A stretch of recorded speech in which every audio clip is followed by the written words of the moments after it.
जय श्री राम मित्रों। अभी हम दीपावली महापर्व के ऊपर जो त्योहार आ रहे हैं उनके बारे में जानकारी दे रहे हैं। अभी हम धनतेरस के बारे में बता चुके हैं कि धनवंतरी भगवान का पूजन हमें करना चाहिए धनतेरस के दिन। अब रूप चौदस, अमावस्या, पड़वा और भाई दूज जो आने वाले त्योहार है इनके बारे में हम आपको जानकारी देंगे। पहले हम रूप चौदस के बारे में बताएंगे और उसके बाद महालक्ष्मी पूजन के बारे में बताएंगे। महालक्ष्मी पूजन के विशेष मुहूर्त बताएंगे, जिस मुहूर्त में आपको पूजा करने से अधिक लाभ होगा और श्रेष्ठ मुहूर्त पर पूजा करने से अधिक लाभ होता है। इसलिए आप भी इस वीडियो को लास्ट तक देखें और श्रेष्ठ मुहूर्त को देखकर ही पूजन करें। बीच में उपस्थित है पंडित श्री विनोद जी पुरोहित, जो हमें दीपावली के बारे में और दीपावली के जो श्रेष्ठ मुहूर्त है उनके बारे में बताएंगे। हमें किस मुहूर्त में क्या पूजा करनी चाहिए और किस प्रकार से करनी चाहिए, पूरी विधि, लक्ष्मी पूजा की पूरी विधि और इसके साथ साथ श्रेष्ठ मुहूर्त जो रहने वाला है दीपावली का वो हमें बताएंगे और इसके साथ और भी जानकारी देंगे। सभी मित्रों को जय श्री राम एवं दीपावली पर्व की हार्दिक शुभकामनाएं। आइए हम लोग जानते हैं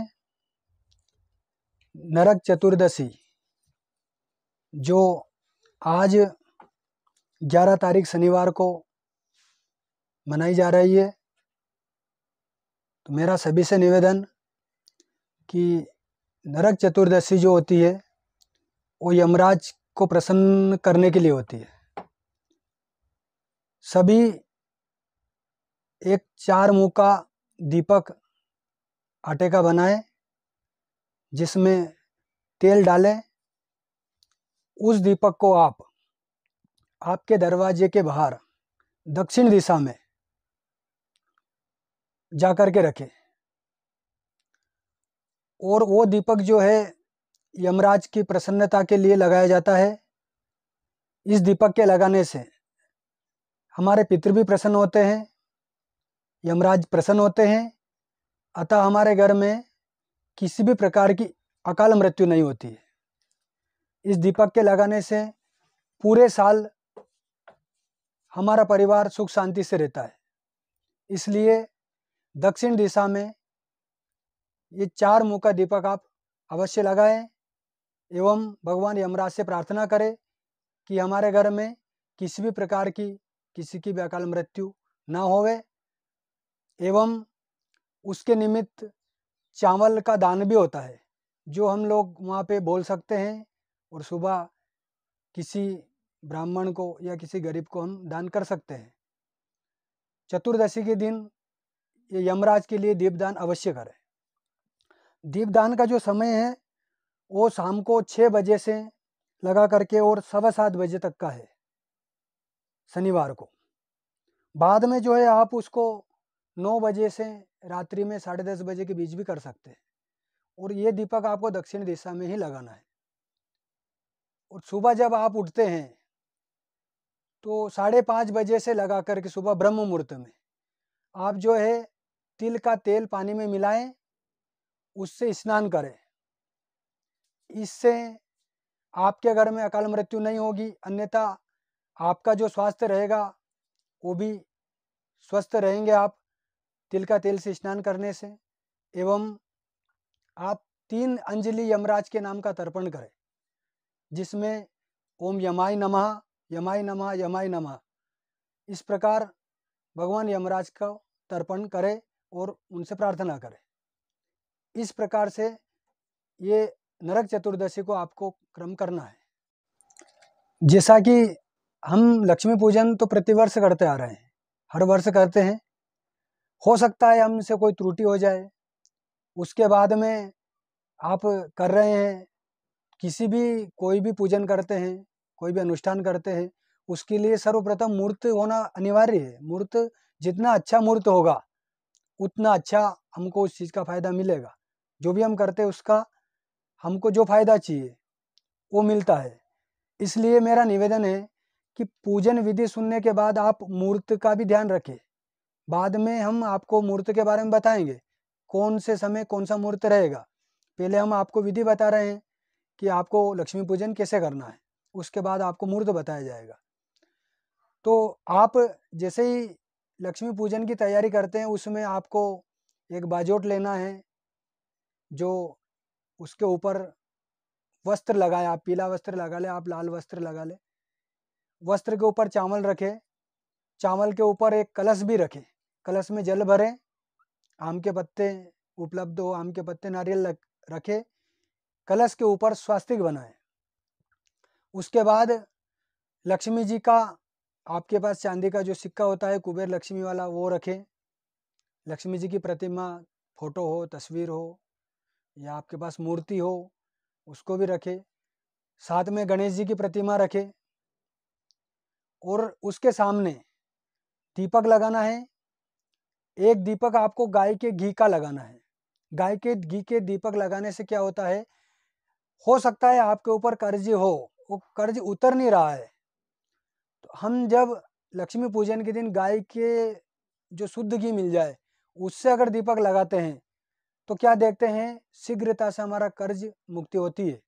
इसलिए गाय के घी का दीपक लगाए। 5 दीपक आप अन्य घी के या तेल के भी लगा सकते हैं, 5 दीपक लगाए। उसके बाद में पूजन की पूरी सामग्री आप थाली में व्यवस्थित जमा लें। कमल पुष्प मिल जाए, कमल पुष्प रखे, साथ में गंध कंकु रखे, चावल रखे, अबीर गुलाल रखे, हल्दी मेहंदी रखे, संग में लौंग इलायची रखे। नैवेद्य के रूप में मिष्ठान रखें। मिष्ठान के बाद में आप पंचमेवा रख सकते हैं। उसके बाद में आप फल रखें, सेव फल रखें, केला जो ऋतु फल में आ रहा है साथ में रखें। कमलगट्टे रखें, जितना हो सके 100 कमलगट्टे भी चढ़ा सकते हैं आप। लक्ष्मी जी को कमल पुष्प और कमल गट्टे अति प्रिय है। कमल गट्टे से गन्ने, साथ में गन्ना रखे लक्ष्मी जी का। आसन लगा करके बैठ जाएं सामने। उसके बाद में सर्वप्रथम आपका जो है आचमन करें 3 बार। आचमन करने के बाद ऊपर जल छिड़क के पवित्रीकरण करें। उसके बाद में दीपक प्रज्वलित करें, और सर्वप्रथम आपको जो कलश आपका पूजन का लोटा है, जिसमें आपने जल भरा है, जिससे पूजन जल लेते हैं आप, उसका पूजन करें। उसका पूजन करने के बाद आप दीपक का पूजन करें। दीपक का पूजन जैसे ही कर लिया, उसके बाद में आप गणेश जी महाराज जो आपने प्रतिमा रखी है, भगवान गणेश जी का पूजन करें।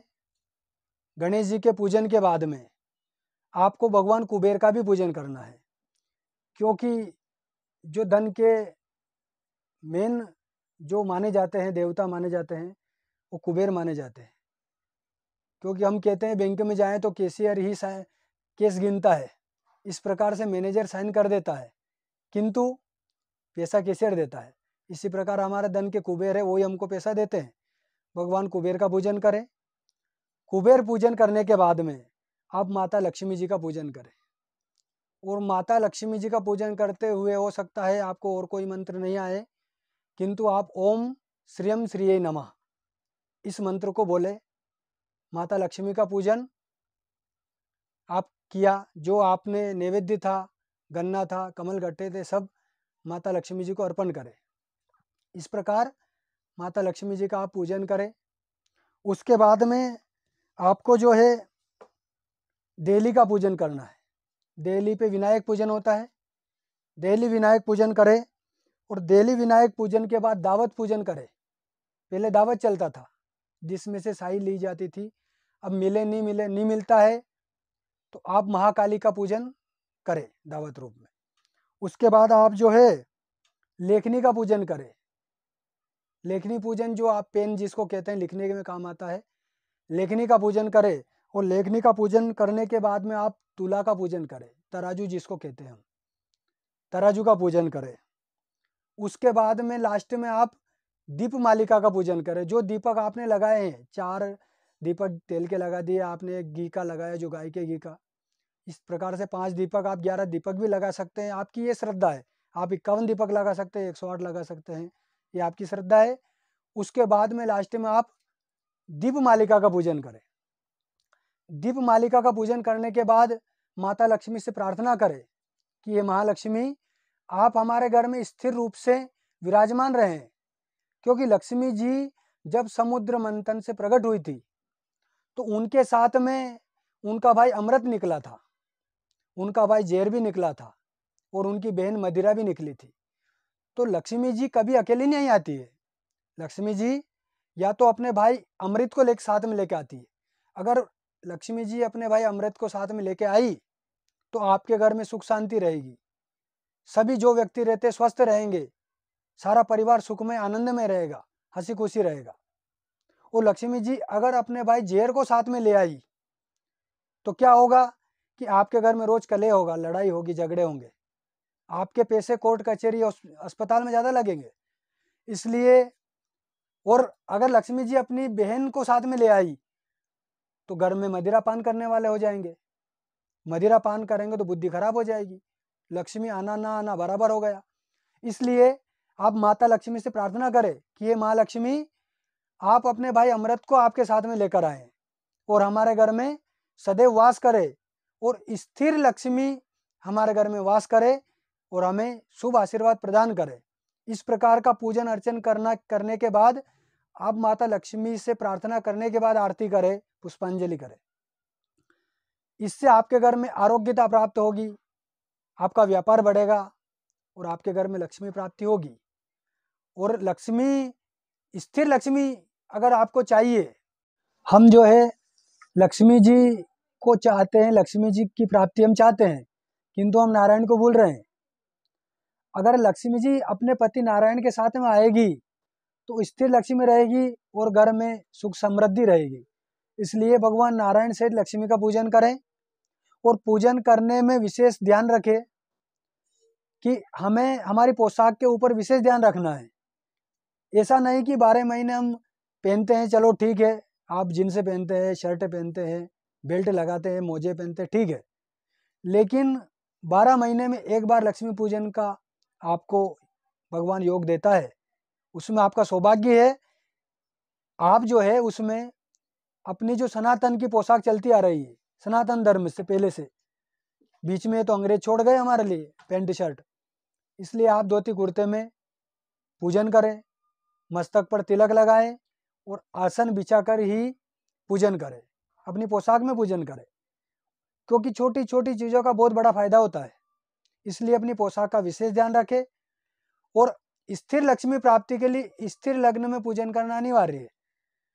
और अब जो है ये स्थिर लग्न जो आपका आ रहा है 12 तारीख रविवार में सायं 6 बजे से वृषभ लग्न आ रहा है, स्थिर लग्न, ये आपका 8 बजे तक रहेगा, 2 घंटे का। आप सायं 6 बजे से 8 बजे के मध्य अपने घर में पूजन कर सकते हैं, क्योंकि अमावस्या तिथि जो है वो तिथि आपकी 12 तारीख रविवार को 2:45 पे प्रारंभ होगी दोपहर में।